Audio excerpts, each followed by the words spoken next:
ആയിരം വസന്തം മനസ്സിൽ ഉണരും, ആയിരം വസന്തം മനസ്സിൽ ഉണരും.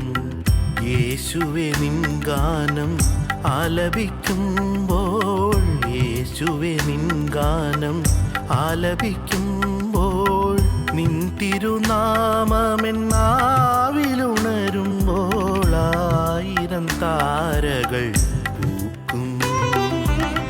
കുഞ്ഞുങ്ങൾ പുഞ്ചിരി തൂകും സ്വരത്തിലും നിൻ ഗാനം, പൂക്കൾ തൻ സുഗന്ധത്തിലും തീരാത്ത നിൻ സാമീപ്യം. ആയിരം വസന്തം മനസ്സിൽ ഉണരും, ആയിരം വസന്തം മനസ്സിൽ ഉണരും.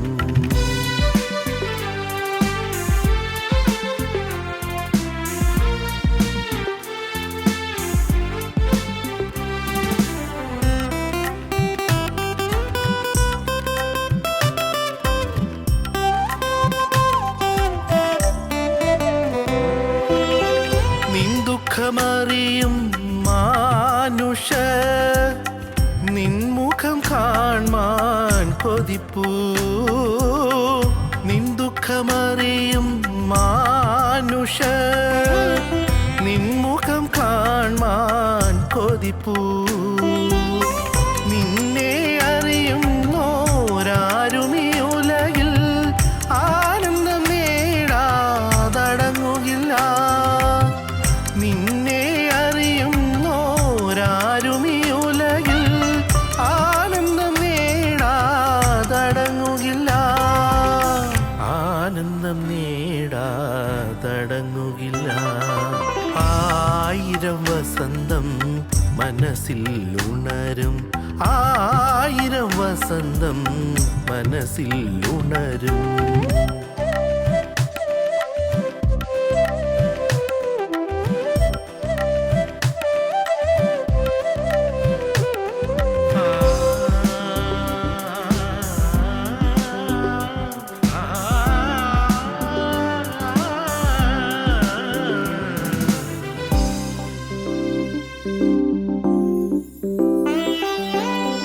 നിൻ ദിവ്യപാദം തേടുവോ വയലിലെ പൂ പോലെ ശോഭിതം. നിൻ ദിവ്യപാദം തേടുവോ വയലിലെ പൂ പോലെ ശോഭിതം. നിന്റെ മനോഹര ജീവിതം നേടുവാൻ പരസ്പര സ്നേഹം നുകരും. നിന്റെ മനോഹര ജീവിതം നേടുവാൻ പരസ്പര സ്നേഹം നുകരും, പരസ്പര സ്നേഹം നുകരും. ആയിരം വസന്തം മനസ്സിൽ ഉണരും, ആയിരം വസന്തം മനസ്സിൽ ഉണരും. യേശുവേ നിൻ ഗാനം ആലപിക്കുമ്പോൾ, യേശുവേ നിൻ ഗാനം ആലപിക്കുമ്പോൾ, നിൻ തിരുനാമമെന്നാവിലുണരുമ്പോൾ ആയിരം താരകൾ പൂക്കും. കുഞ്ഞുങ്ങൾ പുഞ്ചിരി തൂകും സ്വരത്തിലും നിൻ ഗാനം, പൂക്കൾ തൻ സുഗന്ധത്തിലും തീരാത്ത നിൻ സാമീപ്യം. ആയിരം വസന്തം മനസ്സിൽ ഉണരും, ആയിരം വസന്തം മനസ്സിൽ ഉണരും. ഞങ്ങളും ക്രൂശിക്കപ്പെട്ട ക്രിസ്തുവിനെ പ്രസംഗിക്കുന്നു. ദൈവത്തിൻ്റെ വലിയ നാമം മഹത്വപ്പെടട്ടെ. നമുക്ക് യാക്കോബിന്റെ ലേഖനം 5-ാം അധ്യായം 14-ാം വാക്യം വായിക്കാം. നിങ്ങളിൽ ദീനമായി കിടക്കുന്നവൻ സഭയിലെ മൂപ്പന്മാരെ വരുത്തട്ടെ. അവർ കർത്താവിൻ്റെ നാമത്തിൽ അവനെ എണ്ണപൂശി അവനു വേണ്ടി പ്രാർത്ഥിക്കട്ടെ. എന്നാൽ വിശ്വാസത്തോടു കൂടിയ പ്രാർത്ഥന ദീനക്കാരനെ രക്ഷിക്കും. കർത്താവ് അവനെ എഴുന്നേൽപ്പിക്കും. അവൻ പാപം ചെയ്തിട്ടുണ്ടെങ്കിൽ അവനോട് ക്ഷമിക്കും. എന്നാൽ നിങ്ങൾക്ക് രോഗശാന്തി വരേണ്ടതിന് തമ്മിൽ പാപങ്ങളെ ഏറ്റുപറഞ്ഞ് ഒരുവനു വേണ്ടി ഒരുവൻ പ്രാർത്ഥിപ്പീൻ. നീതിമാന്റെ ശ്രദ്ധയോടുകൂടിയ പ്രാർത്ഥന വളരെ ഫലിക്കുന്നു. പ്രാർത്ഥനയെക്കുറിച്ച് പിന്നെയും പറയുകയാണ് അപ്പോസ്തലൻ. അപ്പോസ്തലൻ ഓരോ സ്ഥലത്തും പറഞ്ഞിട്ട് തീരാതെ പിന്നെയും ആവേശത്തോടെ പിന്നെയും പറയുകയാണ്. യാക്കോബിലേക്ക് പറയുകയാണ് പ്രാർത്ഥന, ഏത് അവസരത്തിലും പ്രാർത്ഥന. സഹോദരങ്ങളെ, നിങ്ങൾ പ്രാർത്ഥനാ ജീവിതം അനുഭവിക്കുന്നുണ്ടോ? പ്രാർത്ഥനാ ജീവിതം ഒരു സ്വന്തമായൊരു പ്രയർ ലൈഫ്, സ്വന്തമായൊരു പ്രാർത്ഥനാ ജീവിതം അത് നിങ്ങൾക്കുണ്ടോ? തീർച്ചയായും നിങ്ങളുടെ ജീവിതത്തിൽ അത് വേണം കേട്ടോ. കുറച്ച് സമയം നിങ്ങൾ വേറിട്ടിരിക്കണം, കുറച്ച് സമയം. അത് നിങ്ങൾക്ക് എത്ര സമയം എടുക്കാൻ പറ്റുന്നുള്ളൂ അത് നിങ്ങൾക്ക് തീരുമാനിക്കാം. നിങ്ങളുടെ ജോലിയുടെ കാര്യങ്ങളും ബന്ധപ്പാടുകളൊക്കെ ഉള്ളവരുണ്ടല്ലോ. എങ്കിലും വെറുതെ ഒരു ചടങ്ങായിട്ട് പ്രാർത്ഥിച്ച് പോകരുത്. കുറച്ച് സമയം നിങ്ങൾ quiet at the feet of Jesus. Be quiet at the feet of Jesus. യേശുക്രിസ്തുവിൻ്റെ പാദപീഠത്തിങ്കിൽ ശാന്തമായിരിക്കുക, ക്വയറ്റായിട്ടിരിക്കുക, നിശബ്ദമായിട്ടിരിക്കുക, ശാന്തമായിട്ടിരിക്കുക, ഉള്ളു തുറക്കുക. വീണ്ടും ഞാൻ പറയട്ടെ, ഹൃദയം തുറന്നുള്ള പ്രാർത്ഥന. നീതിമാൻ്റെ ശ്രദ്ധയോടുകൂടി പ്രാർത്ഥന വളരെ ഫലിക്കുന്നു. നീതിമാൻ്റെ പ്രാർത്ഥന വളരെ ഫലിക്കുന്നു. നാം നമ്മുടെ ജീവിതത്തിൽ നീതിമാനായി നിന്നുകൊണ്ട് വേണം പ്രാർത്ഥിക്കാൻ. മറക്കരുത്. നമ്മുടെ പാപങ്ങൾ മാറ്റിക്കളഞ്ഞുകൊണ്ട് വേണം പ്രാർത്ഥിക്കാൻ. ഒരു കാരണവശാലും പാപത്തിനോടെ ഹൃദയത്തിൽ ഇടം കൊടുക്കരുത്. ആരോടെങ്കിലും വൈരാഗ്യം വെച്ചുകൊണ്ട് പ്രാർത്ഥിച്ചാൽ പ്രാർത്ഥന ദൈവസന്നിധിയിൽ ചെല്ലുകയില്ല. ആരോടെങ്കിലും പരാതിയോ പരിഭവമോ വെച്ചുകൊണ്ട് പ്രാർത്ഥിച്ചാൽ പ്രാർത്ഥന ദൈവസന്നിധിയിൽ ചെല്ലുകയില്ല. ഭാര്യയോട് ഭയങ്കരമായ ദേഷ്യവും കലഹ സ്വഭാവവുമായി കുടുംബം കലക്കുന്ന മനുഷ്യൻ പ്രാർത്ഥിച്ചാൽ പ്രാർത്ഥന ദൈവസന്നിധിയിൽ ചെല്ലുകയില്ല. ഭാര്യ ഉപദ്രവിക്കുകയോ സാധുവിനെ മർദ്ദിക്കുകയോ മദ്യപിച്ച് കൂത്താടി വന്ന് അവളെ വേദനിപ്പിക്കുകയോ വിഷമിപ്പിക്കുകയോ ചെയ്തിട്ട് പ്രാർത്ഥിച്ചാൽ പ്രാർത്ഥന ദൈവസന്നിധിയിൽ ചെല്ലുകയില്ല. ആ മനുഷ്യൻ വന്ന് പള്ളിയിൽ വന്നു എത്ര രൂപ കാണിക്കിട്ടാലും അതും ദൈവം സ്വീകരിക്കുകയില്ല. അതുപോലെ തന്നെ ഭർത്താവിനനുസരിക്കാതെ തന്നിഷ്ടമായി ജീവിക്കുന്ന ഒരു സ്ത്രീ, അവൾ എത്ര പ്രാർത്ഥിച്ചാലും പ്രാർത്ഥന ദൈവസന്നിധിയിൽ ചെല്ലുകയില്ല. മരുമോളെ ഒരു സ്നേഹമായിട്ട് കാണാതെ മരുമോളെ ഏതോ ഒരു ശത്രുവിനെ പോലെ കാണുകയും ആ സാധു പെൺകുട്ടിയെ വിഷമിപ്പിക്കുകയും ചെയ്യുന്ന അമ്മ അവളുടെ ജീവിതത്തിൽ എത്ര പ്രാർത്ഥിച്ചാലും എത്ര കുമ്പിട്ടാലും എത്ര ഭജനം ചെയ്താലും എത്ര ഉപവാസം എടുത്താലും അതൊന്നും ദൈവസന്നിധിയിൽ ചെല്ലുകയില്ല. ദൈവത്തിന് സ്തോത്രം.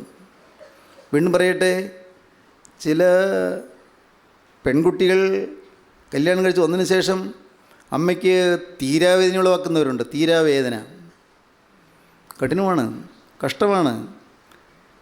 മരുമോള് അമ്മായിയമ്മയെ പീഡിപ്പിക്കുന്നു, അമ്മായിയമ്മയെ വേദനിപ്പിക്കുന്നു. ദൈവത്തിന് സ്തോത്രം. ഭർത്താവ് എവിടെയെങ്കിലും ഒന്ന് പോയാൽ അമ്മയോട് കൂടെ ഒരുമിച്ച് പോകുന്നത് ഭാര്യയ്ക്ക് ഇഷ്ടമല്ല, അമ്മയെ കൊണ്ടുപോകുന്നത് ഇഷ്ടമല്ല. ഭർത്താവ് ഒരുപക്ഷെ ഒരു വീട്ടിൽ എന്തെങ്കിലും ആവശ്യത്തിന് പോവുകയായിരിക്കും, അല്ലെങ്കിൽ ബന്ധപ്പെട്ട വീടുകളിൽ പോവുകയായിരിക്കും, അതല്ലെങ്കിൽ ഹോസ്പിറ്റലിൽ പോവുകയായിരിക്കും. ഈ മോളുള്ളതിന് പരാതിപ്പെടും, അവൾ വഴക്കുണ്ടാക്കും. എന്താ പറയുക, അങ്ങനെയൊക്കെയുള്ള വീടുകളുണ്ട്. നിങ്ങൾക്കിത് കേൾക്കുമ്പോൾ പുതുമ തോന്നും. ഞാൻ അത്ഭുതത്തോടെ പറയുകയാണ്, എത്രയോ കലങ്ങി മുറിഞ്ഞ കുടുംബങ്ങൾ, കലഹമല്ലേ പല കുടുംബങ്ങളിലും. അകത്ത് സ്വൈര്യമുണ്ടോ? സ്വൈരക്കേട്. എന്നും പരാതികൾ, എന്നും പരിഭവങ്ങൾ, എന്നും യാതനകൾ, എന്നും ദുഃഖങ്ങൾ, എന്നും കണ്ണീര്. ഒരിക്കലും മുഖം തെളിയുകയില്ല, മുഖം വാടിയിരിക്കുന്നു. എന്നും ഈ അക്കച്ചക്കലുകൾ, അകത്തുള്ള വേദനകൾ, അകത്തുള്ള ഇഷ്ടക്കുറവുകൾ, മുഷിച്ചിലുകൾ. പ്രിയപ്പെട്ടവരെ, നമ്മുടെ കുടുംബങ്ങൾ എങ്ങനെയാണ്? ദൈവങ്ങളുടെ കുടുംബങ്ങൾ എങ്ങനെയാണ്? ഭാര്യാഭർത്താക്കന്മാർ പരസ്പരം സ്നേഹത്തിൻ്റെ ഐക്യത്തിൽ ദൃഢമായ സ്നേഹബന്ധത്തിൽ നിൽക്കുന്നവരാണോ? ഒരു കാര്യം ഞാൻ പറയാം, നിങ്ങൾ ഭാര്യയും ഭർത്താവും ഐക്യമായി ജീവിച്ചില്ലെങ്കിൽ നിങ്ങളുടെ മക്കൾ നഷ്ടപ്പെട്ടു പോകും. നിങ്ങളുടെ മക്കൾ ദൈവരാജ്യത്തിൽ എത്തുകയില്ല. മക്കൾക്ക് ഭാവി ശോഭനമാവുകയില്ല. അമ്മയും അപ്പനും ഐക്യമില്ലാത്ത വീടുകളിൽ എന്നും പിശാച് വിളയാടിക്കൊണ്ടിരിക്കും. സൂക്ഷിക്കുക. നമ്മൾ പലരുടെയും കുടുംബങ്ങൾ ഇന്ന് ഐക്യമില്ലാത്ത കുടുംബങ്ങളാണ്, സ്നേഹമില്ലാത്ത കുടുംബങ്ങളാണ്, കലഹിക്കുകയും വഴക്കടിക്കുകയും ചെയ്യുന്ന കുടുംബങ്ങളാണ്. വാഗ്വാദം വന്നാൽ തീരാത്ത വാഗ്വാദങ്ങൾ, അങ്ങനെ വിതർക്കങ്ങളായി പോവുകയാണ്. തർക്കിച്ചും അങ്ങോട്ടും ഇങ്ങോട്ടും തർക്കിച്ചും പോവുകയാണ്. ആര് ജയിക്കുമെന്നാണ് ചിന്ത. അവസാന വാക്ക് എൻ്റെ ആയിരിക്കണമെന്നാണ് രണ്ടുപേരുടെയും ചിന്ത. ഇങ്ങനെയുള്ള കുടുംബങ്ങളൊക്കെ ഉണ്ട്. ഇപ്പോൾ ഇവിടെ ഇരിക്കുമ്പോൾ നാം എല്ലാവരും ഭക്തിയുള്ളവരാണ്, ഭയഭക്തിയുള്ളവരാണ്, സ്നേഹമുള്ളവരാണ്. ഇപ്പോൾ ഇവിടെ ഇരിക്കുമ്പോൾ നമ്മുടെ കയ്യിൽ വേദപുസ്തകമുണ്ട്, ശരി. പക്ഷെ ഞാൻ പറയട്ടെ, അനേക അഗ്നിഗോളങ്ങളാണ്, അഗ്നിപർവ്വതങ്ങളാണ്. ഉള്ളവെങ്ങനെ എരിഞ്ഞിരിക്കുകയാണ്, എരിഞ്ഞ് തീ എരിയുന്നത് പോലെ എരിയുന്ന ഹൃദയങ്ങൾ. ദൈവത്തിന് സ്തോത്രം. എൻ്റെ സഹോദരങ്ങളെ, നിങ്ങളോട് പറയട്ടെ, ഇതെല്ലാം മാറിക്കിട്ടും.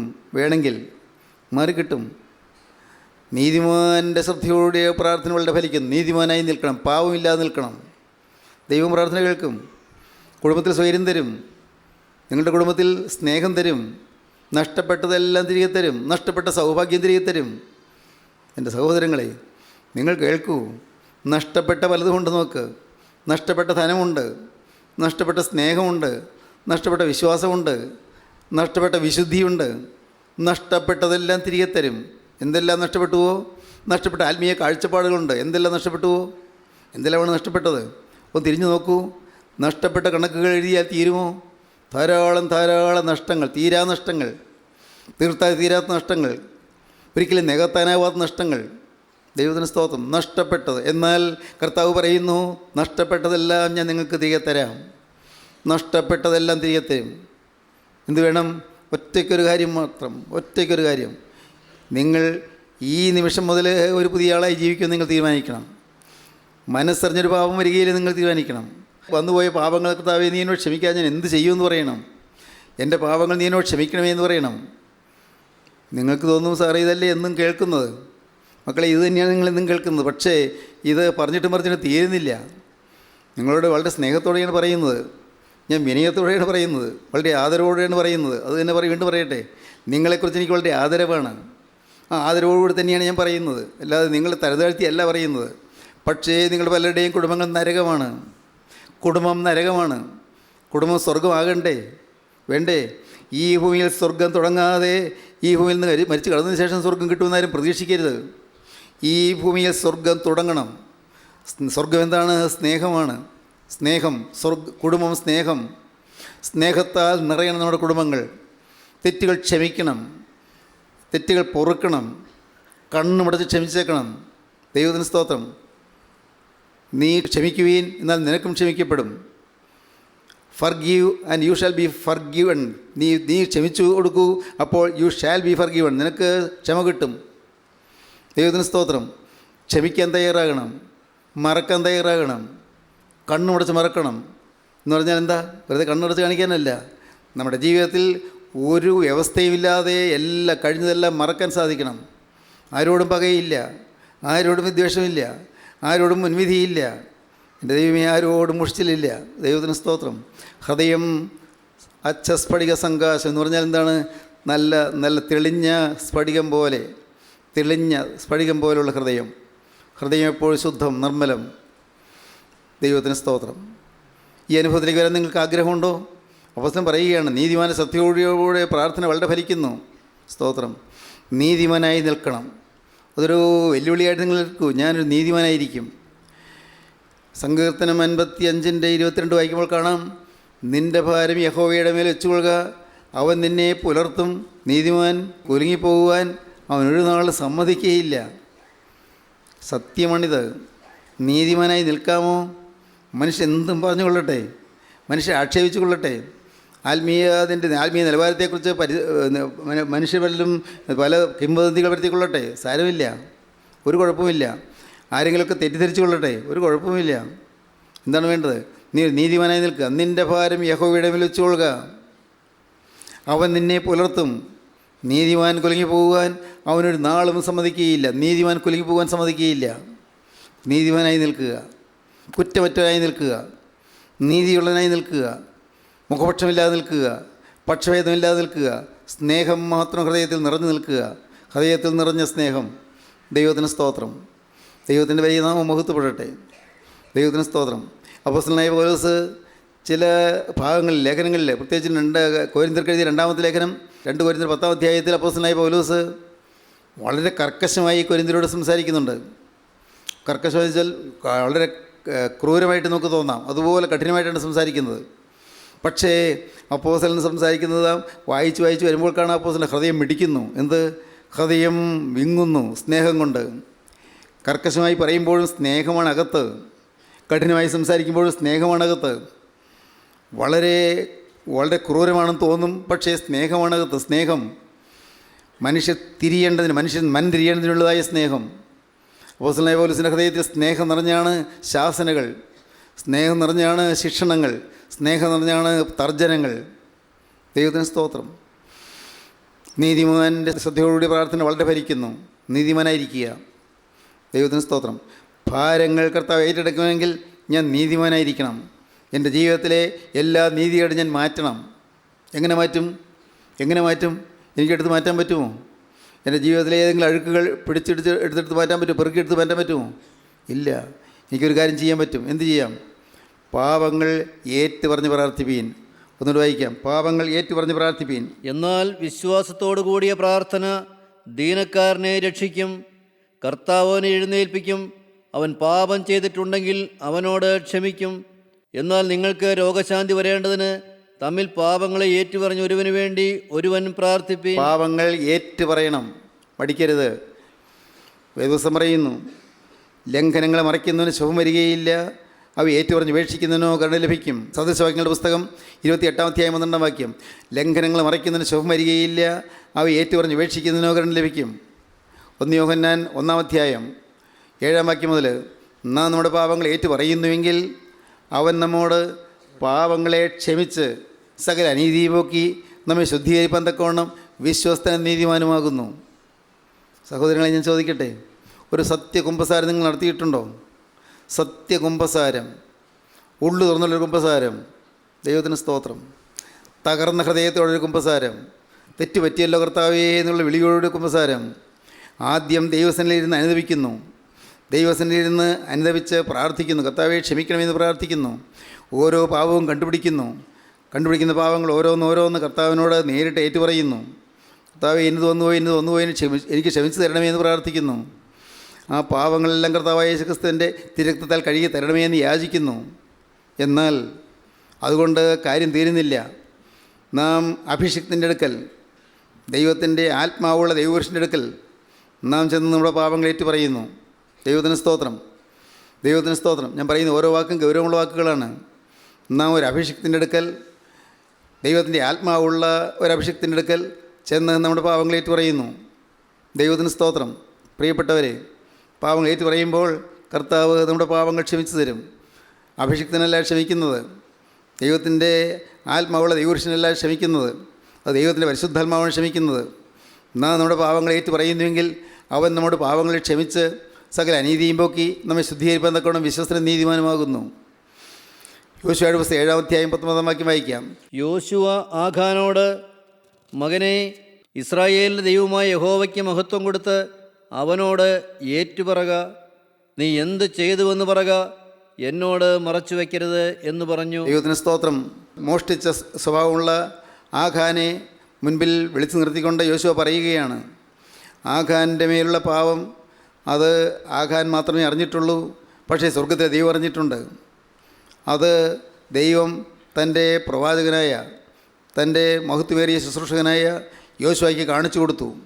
യോശുവ ആഖാനെ വിളിച്ചടുത്ത് നിർത്തി, മകനെ, ഇസ്രായേലിൻ്റെ ദൈവമായ യഹോവയ്ക്ക് മഹത്വം കൊടുക്കുക, അവനോട് ഏറ്റുപറയുക, നീ എന്ത് ചെയ്തു എന്ന് പറയുക. നീ മറച്ചു വയ്ക്കരുത്. യഹോവയ്ക്ക് മഹത്വം കൊടുക്കുക, ദൈവത്തിനാണ് മഹത്വം. എന്നിട്ടോ നീ എന്ത് ചെയ്തു എന്നാണ് നീ പറയേണ്ടത്. യഹോവയോട് ഏറ്റു പറയുന്നതിന് മുമ്പ് ഓരോന്നോരോന്ന്, ഞാൻ പാവം ചെയ്തു എന്ന് പറഞ്ഞാൽ പോരാ, ഞാൻ എല്ലാ പാവം ചെയ്തു പോയി എന്ന് പറഞ്ഞാൽ പോരാ. പ്രിയപ്പെട്ടവരെ, അങ്ങനെ പറയുന്ന ആളുകളുണ്ട്. എല്ലാ പാവവും ഞാൻ ചെയ്തു പോയി, അതല്ല ഏറ്റുപറച്ചിൽ. നേരെ മറിച്ച് ഇന്ന പാവം ഇന്ന വിധത്തിൽ ഇന്നടത്ത് വെച്ച് ചെയ്തു, അതിൻ്റെ പശ്ചാത്തലത്തോടുകൂടി, അതിൻ്റെ സാഹചര്യത്തോടുകൂടി ഇതായിട്ട് പറയണം. സമയമെടുക്കും, ഏറ്റുപറയണം. ദൈവത്തിന് സ്തോത്രം. പ്രിയപ്പെട്ടവരെ, അങ്ങനെ പാവം ഓരോന്നോരോന്നായി തന്നെത്താൻ കണ്ടുപിടിച്ച് ദൈവത്തോട് ഏറ്റുപറയുന്നു.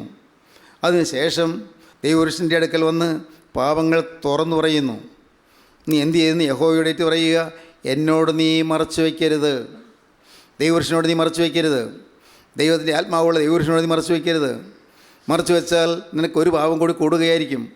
നീ പാപങ്ങളെല്ലാം നിന്നിൽ നിന്ന് മാറുകയില്ല, എല്ലാ പാവവും നിൻ്റെ മേൽ നിൽക്കുകയും ചെയ്യും. ഒപ്പം ഒരു പാവം കൂടി, നീ കളവായി വേണ്ടതുപോലെ ശ്രദ്ധിക്കാതെ നീ പാവം ഏറ്റു പറഞ്ഞു എന്നുള്ള ഒരു പാവം കൂടി വരും. അതുകൊണ്ട് നീ അങ്ങനെ യഹോവയ്ക്ക് മഹത്വം കൊടുത്ത് നീ യഹോവയോടേറ്റ് പറയുക. നീ യഹോവയ്ക്ക് മഹത്വം കൊടുത്ത് എന്ത് ചെയ്തു എന്ന് പറയുക. നീ യഹോവയ്ക്ക് മഹത്വം കൊടുത്ത് എന്നോട് നീ ഏറ്റു പറയുക. ദൈവത്തിന് സ്തോത്രം. ആഖാനോട് യോശുവ പറഞ്ഞ വാക്കുകളാണ്.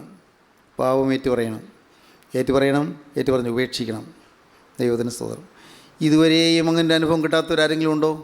എല്ലാ പാവവും ദൈവസനിൽ തനിയേ ഇരുന്ന് ഓരോന്നോരോന്നായി കണ്ടെത്തി ഏറ്റുപറയുന്ന ഒരനുഭവം കിട്ടാത്തവരാരെങ്കിലും ഉണ്ടോ?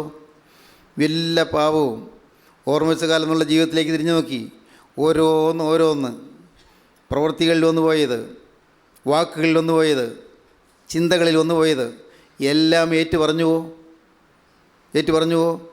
വേറെ ആരും കേൾക്കണ്ട. ദൈവത്തോട് ഏറ്റു പറഞ്ഞുവോ? വേറെ ആരും അറിയണ്ട. ദൈവത്തോട് ഏറ്റു പറഞ്ഞുവോ? തനിയെ ഇരുന്ന് ഓരോന്ന് പെറുക്കി ദൈവത്തോട് പറഞ്ഞുവോ? ഭാര്യ കേൾക്കണ്ട, ഭർത്താവ് കേൾക്കണ്ട, മക്കൾ കേൾക്കണ്ട, മാതാപിതാക്കൾ കേൾക്കണ്ട, പള്ളിയിൽ അച്ഛൻ കേൾക്കണ്ട, ആരും കേൾക്കണ്ട. നിങ്ങൾ യഹോവയോട് ഏറ്റു പറഞ്ഞുവോ? ദൈവസനിൽ ഓരോന്ന് ഏറ്റു പറയുക. അത് ഏറ്റു പറഞ്ഞ് കഴിയുമ്പോൾ തന്നെ നിങ്ങൾക്ക് ഒരു വലിയ ഈസ് കിട്ടും, വലിയൊരു സ്വസ്ഥത കിട്ടും, വലിയൊരു സമാധാനം കിട്ടും.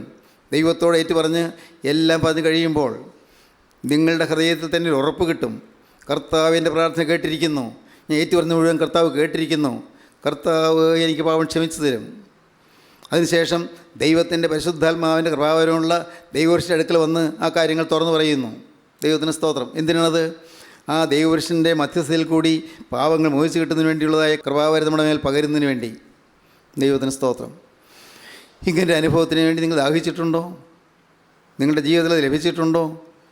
ഞാൻ അനുഭവിച്ചു, ഞാൻ ഏറ്റു പറഞ്ഞു എന്നൊക്കെ പറഞ്ഞുകൊണ്ട് വരും. പക്ഷേ പലപ്പോഴും നമ്മുടെ ഹൃദയത്തിൽ വാസ്തവമായി അനുതാപം വന്നിട്ടില്ല. ഉള്ളു തുറന്നുള്ള അനുതാപം വരാത്തതിന് കാരണം എന്താണെന്ന് അറിയാമോ? പാവം ഉപേക്ഷിച്ചിട്ടില്ല.